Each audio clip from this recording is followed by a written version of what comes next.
बाळासाहेबांच्या तमाम शिवसैनिकांना, तुमच्या ह्या अनिश गाढवेचा, बाळासाहेबांच्या लहानशा शिवसैनिकाचा आणि शिवसेनेच्या प्रवक्त्याचा मानाचा जय महाराष्ट्र। आज तुम्ही सर्वांनी पाहिलं असाल या महाराष्ट्राच्या विधानसभेमध्ये कशा प्रकारे शिवसेनेच्या घटनेचा केस पाडला जातोय। शिवसेनेची घटना, शिवसेनेच्या 14 पानी घटनेमध्ये जे जे लिहिले गेले ते साराच्या सारं शिवसेनेला तारून नेणार आहे। या सध्याच्या घडीमध्ये शिवसेनेच्या या कठीण काळामध्ये शिवसेनेची घटना शिवसेनेला तारून नेणार आहे, हे तुम्हाला सर्वांना माहिती आहे। कशा प्रकारे ही घटनाच एक अवैध आहे, ही घटनाच मुळात इलेक्शन कमिशन ऑफ इंडियाने मान्य केलेली नाही, त्यामुळे आम्ही देखील ती मान्य करणार नाही। काय म्हणाले होते विधानसभेचे अध्यक्ष? त्यांनी एक इंग्लिशमध्ये सेंटेन्स वापरलं, एक वाक्य वापरलं, I am bounded by rules and regulations by ECI, election commission of India. म्हणजे मी निवडणूक आयोगाने घालून दिलेल्या त्या नियमांना बांधील आहे। हे विधानसभेचे अध्यक्ष राहुल नार्वेकर म्हणतायत, ज्या इलेक्शन कमिशन ऑफ इंडियाने 2018 ची जमा केलेली ती घटना ती ग्राह्य धरलेली नाही, मग मी ती ग्राह्य कशी काय धरू शकतो? त्यामुळे मला 1999 चीच घटना मान्य करावी लागेल।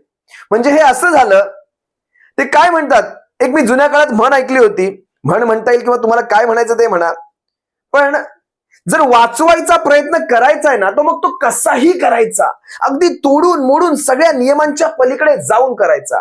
अगदी असंच घडलं होतं फेब्रुवारी 2023 मध्ये, ज्या वेळेस इलेक्शन कमिशन ऑफ इंडियाने शिवसेनेचं नाव, शिवसेनेचं चिन्ह एकनाथ शिंदेंना देऊ केलं होतं। त्यानंतर आज महाराष्ट्राच्या विधानसभेमध्ये अगदी त्याचाच पाढा किंवा पुढचा पाढा गिरवला जातो असं म्हटलं तरी वावगं ठरू नये।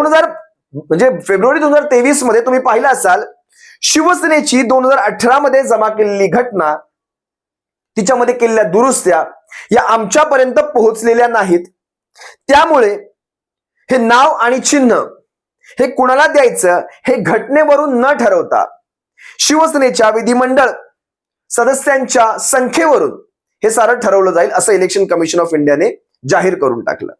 आणि त्याप्रमाणे संख्याबळाच्या आधारावर त्यांनी एकनाथ शिंदेना हे सारं देऊ केलं। धनुष्य जे अधिकृत चिन्ह आहे आणि नाव तुम्ही पाहिलं असाल, शिवसेनेने जवळपास 43 लाखांचे, थोडे कमी जास्त असतील पण जवळपास 43 लाखांचे एफिडेव्हिट सादर केले गेले होते। शिवसेनेची राष्ट्रीय कार्यकारिणी सांगितली गेली होती, त्यांच्या सगळ्यांचे प्रतिज्ञापत्र इलेक्शन कमिशन ऑफ इंडियाकडे दिले गेले होते। त्याच्याही पुढे जाऊन तुम्हाला काही गोष्टी सांगतो। ज्यावेळेस 2018 मध्ये, म्हणजे बघा, खरं पाहायला गेलं तर शिवसेनेची घटना ही 1990च्या आसपास इलेक्शन कमिशन ऑफ इंडियाकडनं माननीय बाळासाहेबांना सांगण्यात आलं होतं की तुम्हाला कर माननीय बाळासाहेब नेहमीच म्हणायचे, मी लोकशाहीला फाट्यावर मारतो। आपल्या सर्वांना माहितीये बाळासाहेब असते, मी लोकशाही मानतच नाही म्हणायचे, मी फाट्यावर मारतो। बाळासाहेबांना इलेक्शन कमिशन ऑफ इंडियाने ज्यावेळेस सांगितलं तुम्हाला शिवसेना हे अधिकृत नाव, अधिकृत शिवसेनेचं जर अधिकृत चिन्ह हवं असेल तर तुम्हाला पक्षांतर्गत लोकशाही दाखवावी लागेल, तुम्हाला घटना द्यावी लागेल आणि तुम्हाला त्या घटनेप्रमाणे कामही करावं लागेल।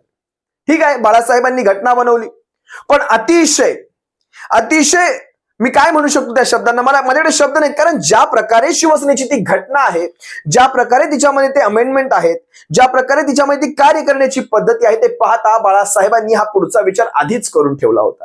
ज्यावेळेस तुम्ही पहा इलेक्शन कमिशन ऑफ इंडियाच्या वेबसाईटवर असेल किंवा शिवसेनेच्या वेबसाईटवर असेल, ही घटना अवेलेबल आहे, 14 पानाची घटना आहे, शिवसेना इंग्लिश आणि मराठी दोघांमध्येही ही उपलब्ध आहे तिथे।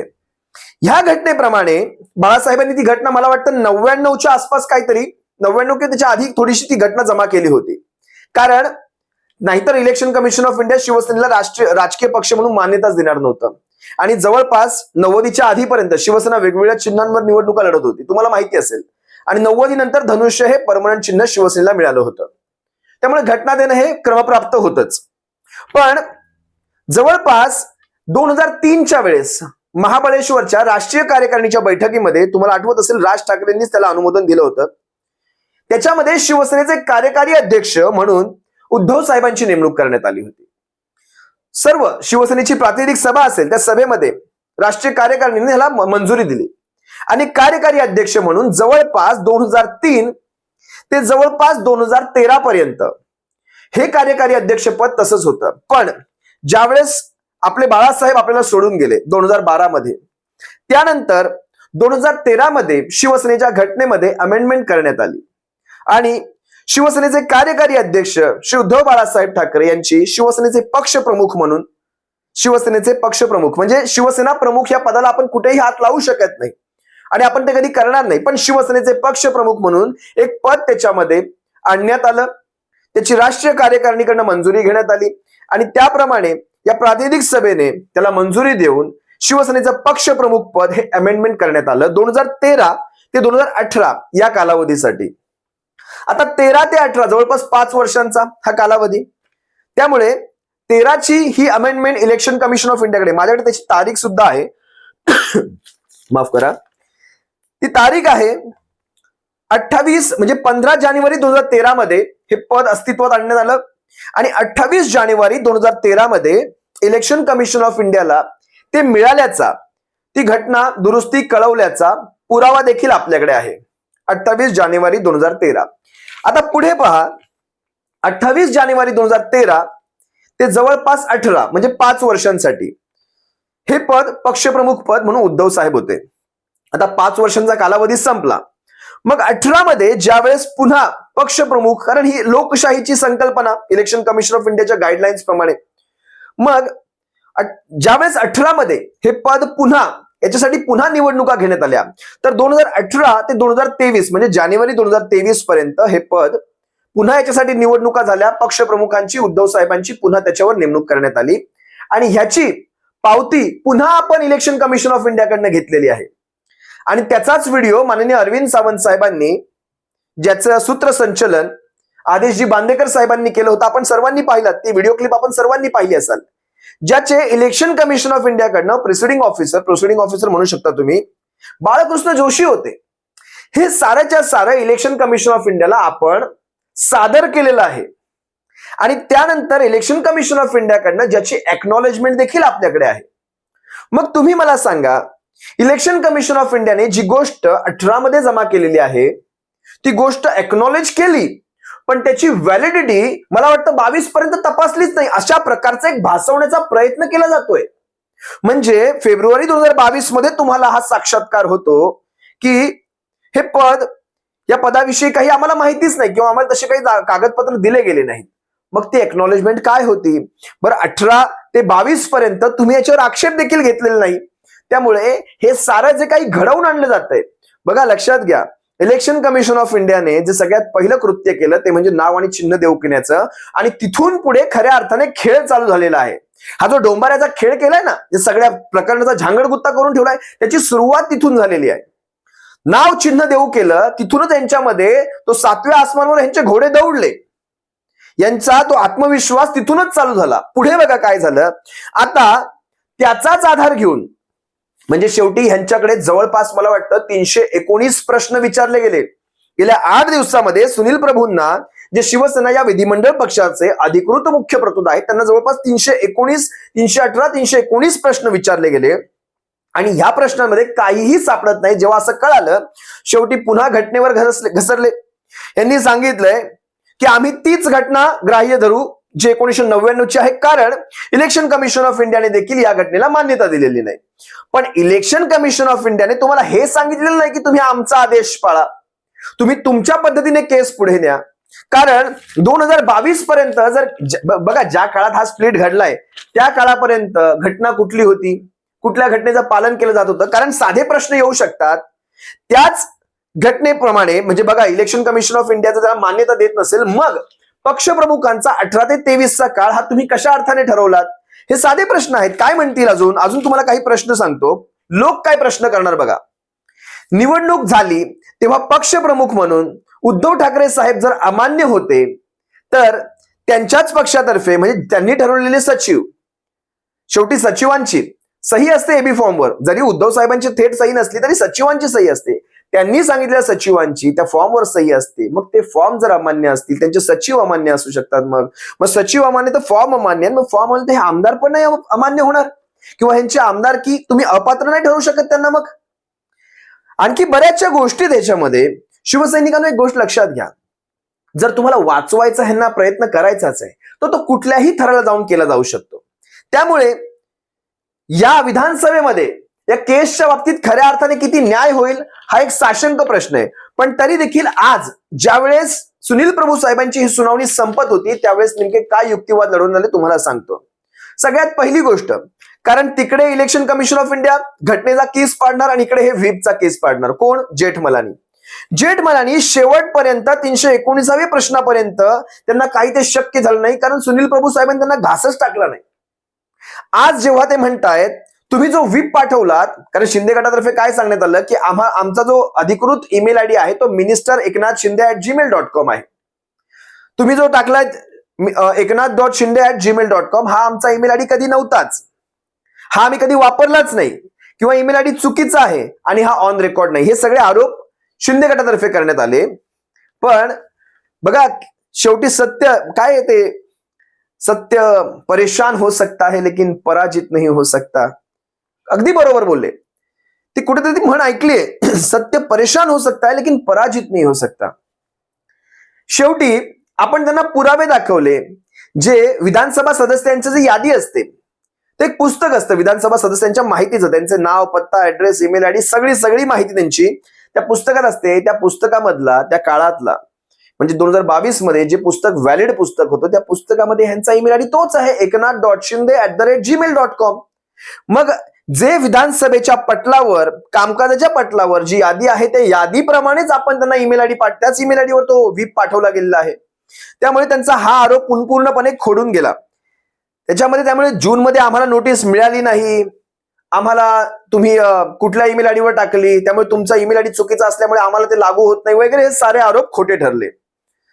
आता उलट तपासणीच्या वेळेस ज्यावेळेस 319वा, 318वा आणि 319वा प्रश्न जो शेवटी जाता जाता त्यांना विचारला, तो काय विचारला माहितीये का तुम्हाला? काय म्हणतायत जेठमलानी? म्हणतायत तुम्ही हिंदुत्वाची भूमिका सोडली का आणि काँग्रेस राष्ट्रवादीशी हात मिळवणी केली का? म्हणजे 18वा आणि 19वा प्रश्न. ह्याच्यातून त्यांना काय साध्य करायचं तो माहित नाही. आपल्याला वाटेल की जाता जाता काय मस्करी करून गेलेत की काय, पण तसं नाहीये. बघा एकनाथ शिंदे जे आरोप करून बाहेर पडलेले आहेत, जे आरोप त्यांनी केलेले ते आरोप आणि हे प्रश्न बघा कसे मिळतायत. हिंदुत्वाची भूमिका याची एक प्रॉपर डेफिनेशनच नाहीये. हिंदुत्वाची भूमिका तुम्ही सोडलीये का? जर हाच प्रश्न आणि हाच न्याय लावायचा गेला तर भारतीय जनता पक्षाने 2 दिवसाचं सरकार जे राष्ट्रवादी बरोबर स्थापन केलं ते कुठल्या हिंदुत्वाच्या भूमिकेमध्ये बसत होतं? पहिला प्रश्न. त्याच्यानंतर भारतीय जनता पक्षामध्ये ज्या काँग्रेसवर आरोप केला जातो त्या काँग्रेसचे सगळे मोठे नेते, अगदी राधाकृष्णांपासून बरेचसे सगळे, हर्षवर्धन पाटलांपासून सारेच्या सारे काँग्रेसचे नेते हे भाजपमध्ये येऊन बसलेले आहेत. मग ते कुठलं हिंदुत्व? त्यामुळे हे त्यांचे बिनबुडाचे आरोप आहेत. पण शेवटी त्याच्यावरून देखील त्यांनी पटलावर त्या गोष्टी येऊ द्यायचा प्रयत्न केला, जेणेकरून पुन्हा जेव्हा सुप्रीम कोर्टात जातील तेव्हा ह्या प्रश्नांवर ज्या ज्या गोष्टी आता ह्या सगळ्या डिस्कस केलेल्या आहेत त्याच्यावर पुन्हा तिथे केस पाडला जाईल. बघा कसं इथून काम केलं जातं. त्यामुळे आता सुनील प्रभू साहेबांची तर तपासणी संपलेली आहे, उलट तपासणी. आता मला वाटतं विजय जोशींची तपासणी चालू होईल. मला वाटतं चालू झालेली असेल एव्हा हा व्हिडिओ बनत असताना. पण उद्यानंतर 7 तारखेला पुढची सुनावणी चालू होईल, कारण हिवाळी अधिवेशन चालू होतंय महाराष्ट्र विधिमंडळाचं आणि ते नागपूरहून होणार आहे. त्यामुळे महाराष्ट्रातल्या मुंबईची तपासणी आता आज संपून जाईल. त्यानंतर पुढची पण ती असेल शिंदे गटाच्या 5 आमदारांची आणि 1 खासदाराची. पण या सगळ्यामध्ये आपल्याला जे महत्वाच्या गोष्टी आहेत त्या आहेत व्हीप, त्या आहेत शिवसेनेची घटना, आणि सगळ्यात महत्वाची गोष्ट म्हणजे सुप्रीम कोर्टाने जे सांगितलेलं आहे, ज्यावेळेस त्यांनी मे मध्ये निकाल दिला त्यात त्यांनी स्पष्ट सांगितलेलं आहे की व्हीप, कारण त्यांनी हा आदेश सुद्धा विधानसभेच्या अध्यक्षांना दिलेला आहे की तुम्ही जी भरत गोगावलेंची नेमणूक केलेली आहे, ज्यावेळेस नार्वेकरांची विधानसभेचे अध्यक्ष म्हणून नेमणूक झाली त्यावेळेस त्यांनी भरत गोगावलेंची व्हीप म्हणून नेमणूक केली होती. ती नेमणूक त्यांनी अवैध ठरवलेली आहे. कशाच्या आधारावर? कारण व्हीप हा राजकीय पक्ष ठरवतो, व्हीप हा विधिमंडळ पक्ष ठरवत नाहीत.